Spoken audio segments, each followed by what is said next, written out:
सो next problem है test the convergence of the improper integral integration from 1 to infinity sine square 1 upon x divided by under root of x d x using direct comparison test. तो सबसे पहले हम nature of integral अगर identify करें तो ये एक improper integral है क्योंकि इंटीग्रेशन की जो अपर लिमिट हमें गिवन है दैट इज इन्फिनिटी। तो स्टेप 1 में वही मैंने लिखा है, the given integral is of improper is an improper integral since the upper limit of integration is infinity. So upper limit की जगह पर हम b पुट कर देंगे और बाहर लिखेंगे limit b tending to infinity. So we will get limit b tending to infinity integration from 1 to b sine square 1 upon x upon under root of x d x. अब next step में हम using inequality हम एक comparison function derive करेंगे जिसको use करके हम direct comparison test apply कर सकते हैं। So in step 2 establish an inequality for comparison. अब देखो for all real values of T हमें ये स्टैंडर्ड इनइक्वालिटी पता ही है, sine square T less than equal to T square greater than equal to 0, जो कि हमने डिराइव की है from the standard inequality mod of sine T less than equal to mod of T.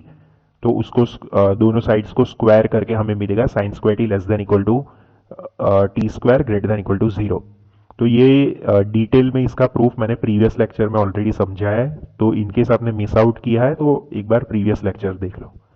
अब इस इनइक्वालिटी में t की जगह पर हम 1 अपॉन एक्स पुट कर देंगे। So taking t is equal to 1 upon x we get sine square 1 upon x less than equal to 1 upon x square and greater than equal to 0।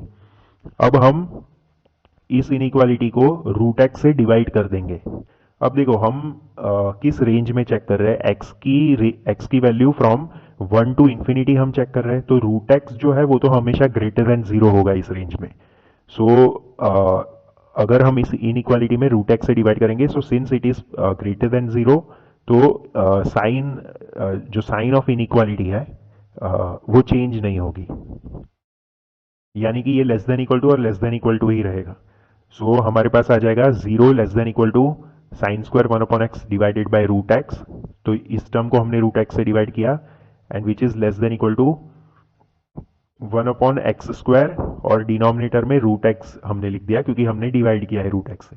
अब x square और root x को हम लिख सकते हैं 2 plus 1/2 हम कर देंगे पावर को, दैट विल बी 5/2। सो 1 upon x to the power 5/2। तो हमारे पास जी एक्स फंक्शन आ गया comparison function which is 1 upon x to the power 5/2। अब हम ये 1 upon x to the power 5/2 है उसका इम्प्रॉपर इंटीग्रल चेक करेंगे वेदर उसका integration from 1 to infinity converge कर रहा है डाइवर्ज कर रहा है। तो अभी देखो ये जो इम्प्रॉपर इंटीग्रल जी एक्स का हमारा बना है that is integration from 1 to infinity 1 upon x to the power 5/2 dx। अब आप ध्यान से देखो ये हमने ऑलरेडी डिस्कस किया है इस टाइप का इंटीग्रेशन, तो इसको हम पी इंटीग्रल या पी टेस्ट कहते हैं। सो पी इंटीग्रल या पी टेस्ट किस फॉर्म का होता है, integration from a to infinity 1 upon x to the power p dx। इस केस में हमारे पास a जो है वो 1 गिवन है और p है वो 5/2 है, और उसमें हमने पढ़ा था अगर x के पावर में जो भी वैल्यू है वो ग्रेटर देन 1 हो तो ये जो इंटीग्रल है वो कन्वर्ज करेगा।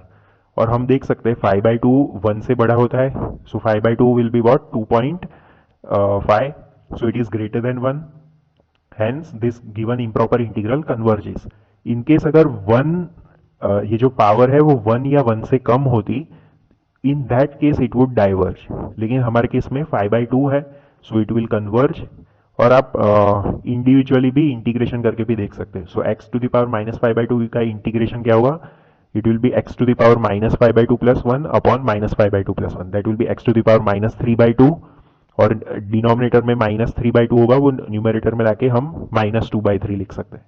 और इंटीग्रेशन फ्रॉम 1 टू इन्फिनिटी, तो अपर लिमिट की वैल्यू रखेंगे इन्फिनिटी, तो x to the power minus 3/2 तो डिनोमिनेटर में चला जाएगा, so it will be denominator में इन्फिनिटी आ जाएगा तो फर्स्ट टर्म 0 हो जाएगा एंड माइनस लोअर लिमिट की वैल्यू पुट करेंगे, so it will be minus 2/3, लेकिन माइनस माइनस प्लस हो जाएगा, सो हमारा फाइनल आंसर विल बी 2/3।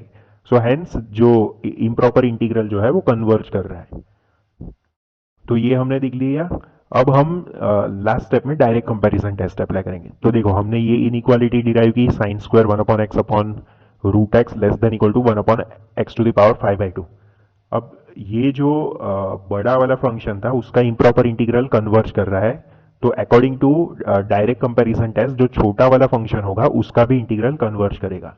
तो वही चीज लिखा है एंड दिस gx का जो इम्प्रॉपर इंटीग्रल कन्वर्जेंट है, so by direct comparison test the given improper integral also converges. So final answer is integration from 1 to infinity sin square 1 upon x upon root x dx is convergent.